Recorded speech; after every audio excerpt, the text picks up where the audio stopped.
In today's video, highlights from our recent Mexican Riviera cruise on Norwegian Joy. The ship visited Puerto Vallarta, Mazatlan, and Cabo San Lucas. We spent a lot of time relaxing on board the ship, but had some fun ashore too at our favorite beach in Puerto Vallarta. There was good entertainment and lots of good food, beautiful sunrises and sunsets.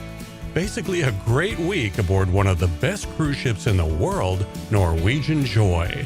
And this one was a big milestone, our 50th cruise. Things got off to a really bad start on embarkation day at the Port of Los Angeles. Pretty much the worst cruise port we've ever sailed out of. There were huge lines and check-in was a total mess. Luckily, we were able to skip past almost all of it since we had booked a suite in the Haven. That made us VIP passengers and with a private check-in line. Some people were standing in line for almost 2 hours, but we didn't have to, thanks to our status as Haven guests.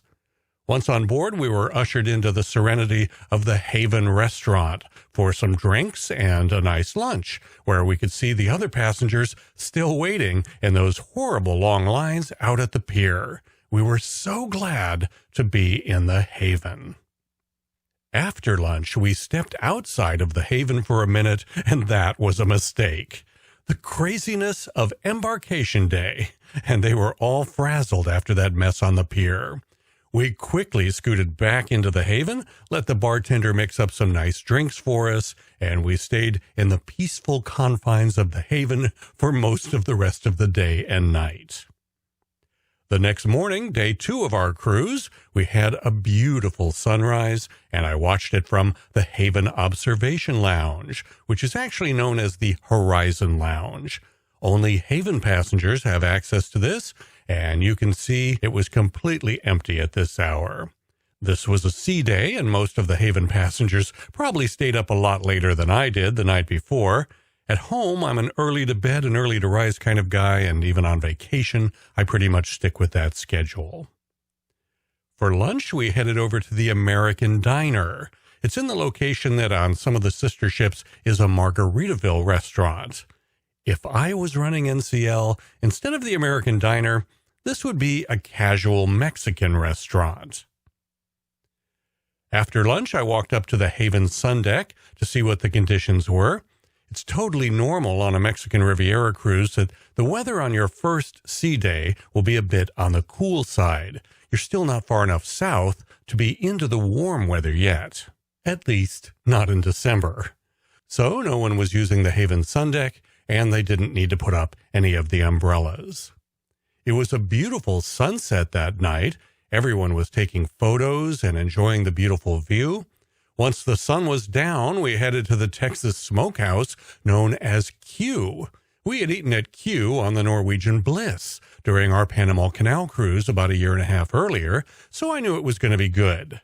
Kellen had the salmon, and I had the brisket. There's a country band that plays in Q, but the first couple of nights the band doesn't even start playing until later in the evening after most people have finished eating. In retrospect, it would have been more fun if we had scheduled our dinner at Q for later in the week when the band started playing in Q at 6 p.m. After dinner, we went to see one of the 2 big musical production shows that they feature in the main theater. This one was Footloose, based on the 1984 movie and song of the same name. Tuesday started off with a nice breakfast at the Haven restaurant. In fact, I think we ate almost all of our breakfasts at the Haven restaurant. It's pretty much my favorite cruise ship breakfast. I like the food and their outstanding service. For example, I always ask them to warm up some croissants for me at breakfast rather than serving them at room temperature, and they're always happy to do it for me. By this point in the trip, our second sea day, we were getting pretty far south, and as you can see, the skies had cleared, so we were able to enjoy some time out in the sun. And then there was an unexpected development. A passenger had some kind of medical emergency and needed to get to a hospital, so the captain decided to make an unscheduled stop in Cabo San Lucas to evacuate the passenger.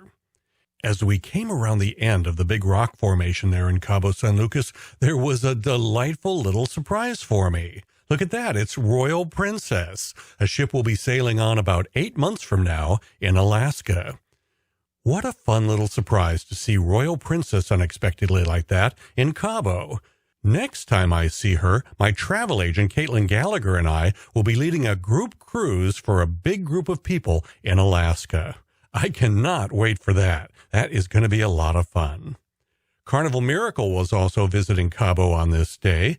Good memories for me of all my Carnival cruises, including a cruise on the Carnival Miracle to Cabo San Lucas about 4 years ago.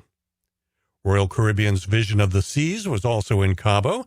That ship is more than 20 years old, not one I would really recommend, over a much newer, state-of-the-art ship like Norwegian Joy. So, 4 cruise ships lined up in Cabo that day. That must have been quite a sight for the people in the resorts along the beach. Kellen and I took in the views from the Haven Sun Deck. That's a pretty great view there of Los Arcos, the Arches. At the bottom of the screen there, that tender is heading our way to do the medical evacuation of that passenger. I think I see a stretcher there up on the top deck. There were lots of passengers lining the decks of our ship to watch all the activity, and eventually they got the patient safely onto the tender and headed to the marina. There was another beautiful sunset that night, and the weather was delightfully warm. I was a bit surprised that there weren't more people sitting in these nice, comfortable chairs along the waterfront enjoying the sunset. We had dinner at Cagney's Steakhouse tonight. I tried to get a video of Kellen's dinner, but the GoPro didn't do a very good job because they keep the lighting quite low for a more romantic mood in the restaurant. It just wasn't enough light to get the best quality video from the GoPro. Before I tell you about the great day we had in Puerto Vallarta, which was probably the best day of the entire cruise, I want to just mention that if you're interested in booking a cruise, I want to offer you the services of my travel agent. She's Caitlin Gallagher, and her services cost you nothing at all. Her fees are paid for by the cruise lines. So if you're thinking about booking a cruise, get in touch with Caitlin and let her help you. Early the next morning, after 2 very relaxing days at sea, we arrived in Puerto Vallarta, and this turned out to be the most fun day of the entire cruise. We've been to Puerto Vallarta many times before, so we knew exactly what shore excursion to book. It's so much fun that we do the same shore excursion just about every time we come here on a cruise. It's called the Las Caletas Hideaway Excursion. It's basically a beach day at a very private beach. It starts with a boat ride to get you from the cruise ship pier down to Las Caletas Beach, and that boat ride takes about an hour because Las Caletas Beach is quite remote. And that's a very good thing, because when a cruise ship shore excursion takes you to a public beach right in the center of some resort town, what happens is the peace and quiet of your beach day ends up getting interrupted over and over all day long by locals that make their living by trying to get the rich American tourists to buy something from them. But Las Caletas Beach is not a public beach. It's a very remote, private beach, so it's a really relaxing place to have a beach day without anyone trying to sell you anything. And they do a good job of taking care of you during the boat ride, and the hour goes fast. Once you arrive at Las Caletas and disembark the boat, you get your first glimpses of paradise. That little waterfall at the boat dock kind of sets the tone. The way that it works once you get off the boat at Las Caletas is that there's a path that goes along the shoreline, and all along the shoreline are little places that are set up for relaxing and enjoying the day. Some of these little hangouts have chairs, some have hammocks, some have loungers, some have tables, some are in the sun, some are in the shade, some are right on the beach, and some are back a little further with a view overlooking the beach. You just find one that looks good to you, whatever one you like, put your stuff down, and make yourself at home. There are snacks, there are drinks, and even roaming waiters ready to take your order for drinks from the bar at no additional charge. Later in the day, they'll serve a nice lunch, buffet style, at several locations here along the shoreline. Like I said, Kellen and I come here just about every time we cruise to Puerto Vallarta, so we have a favorite little place that we like to hang out at for the day here at this nice section of beach. If you look real carefully in the back row, wearing a pink top, there's Kellen settling into the shady spot we've picked out for today's visit. I like this little section of beach because they have kayaks and flotation vests and inner tubes and stand-up paddle boards that you are welcome to use at no additional charge. Kellen and I have a thing about macaws. We used to have one as a pet years ago. One thing we love about Las Caletas is that they have lots of macaws here, as well as other kinds of parrots. And these are not macaws that spend their entire life locked up in cages. They get to do lots of flying. It's so cool to be on the beach at Las Caletas and see the macaws flying freely. And this time we saw something we hadn't seen during any of our previous visits. Instead of just a few macaws, they brought out something like 16 macaws and lined them up there at the beach and let them go ahead and have some fun flying around, much to the delight of me and Kellen. I don't know why that one didn't fly off with the others. Maybe it's recovering from some kind of injury, or maybe it just figured it might get some extra treats if it hung back with the trainers. While Kellen stayed back at the beach with the macaws, I headed up the trail into the hills to get to what's known as the Kids Adventure Park, where for an extra fee, you can have some thrills rather than just a relaxing day at the beach. They've got this crazy zip line that dumps you into the ocean at the end of the ride. They've got an even crazier water slide, which also dumps you into the ocean. And then there's a much more gentle water slide for people wanting a much less scary ride. Also over in this area, there's a stingray encounter and a pretty great sea lion encounter, too.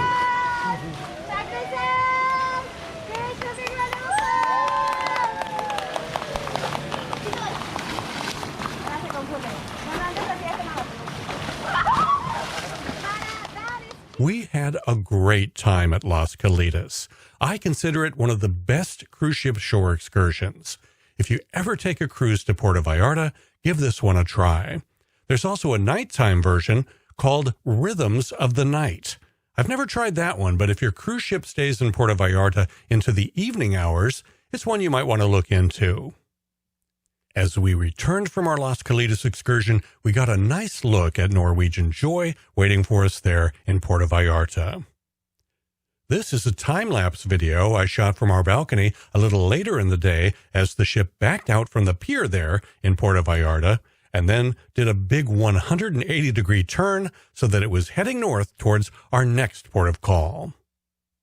That evening, Kellen relaxed in our suite while I went to a fun ABBA tribute in the Cavern Club. These two entertainers from the United Kingdom call themselves Cryptic Duo. They were really good.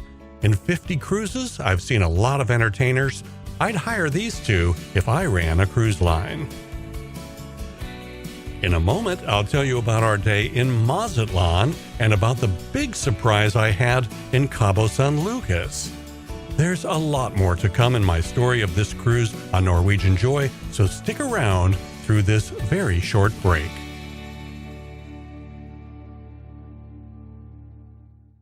Our next port of call was Mazatlan, and our arrival there at sunrise was incredibly gorgeous. Sit back and enjoy the views.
I always get a kick out of seeing the Pacifico Brewery building when I'm in Mazatlan because back at home at one of my favorite Mexican restaurants, they have some wall art that advertises one of the beers that's brewed right here in Mazatlan and exported to the United States. The weather in Mazatlan was really nice and warm, so they opened up the glass dome over the Haven courtyard to let the sun and the fresh air in. We decided to just stay on board the ship today rather than going ashore. All we wanted to do was sit in the sun and enjoy the warm weather for a while, and the Haven sun deck was a great place to do that. There was a hot tub and a waiter who stopped by occasionally to bring drinks, and most of the other passengers had gone ashore, so we practically had the whole place to ourselves. We had a fantastic, relaxing day. If you're a fan of my videos, you probably know about a water slide video that I shot years ago, which has had over 94 million views and is basically responsible for getting me to start making YouTube videos on a regular basis. After I had enough relaxing on the Haven sun deck, I decided to go shoot some video at the Norwegian Joy's Freefall Waterslide. It just wouldn't be right for me to be on a cruise ship with one of these and not shoot video of it.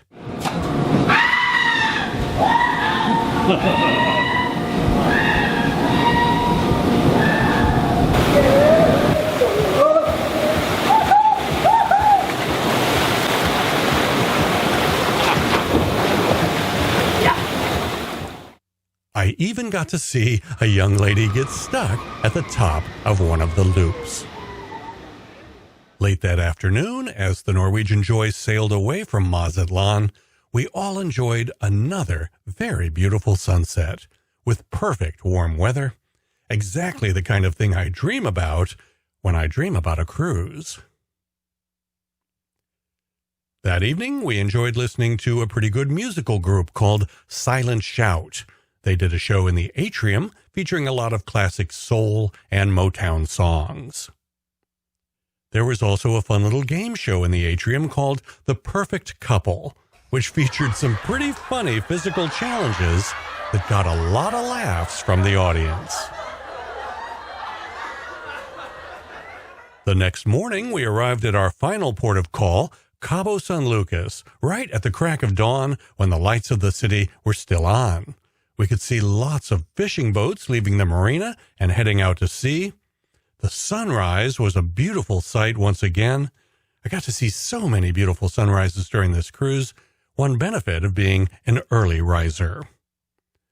Our original plan for today was to go to lunch at a great little restaurant we know. It's right on the beach in Cabo, seating under those blue umbrellas. They have great Mexican food. It's called The Office. Going ashore there and having lunch was our original plan for this visit to Cabo San Lucas, but we had such a great day the day before, just staying aboard the ship, totally relaxing and enjoying the amenities of the Haven, that we decided to skip the office this time around and enjoy another lazy day in the Haven again today. After all, we knew we'd be back in Cabo about 5 weeks later on a cruise on the brand new ship Carnival Panorama, so we could have lunch at the office when we're in Cabo on that cruise.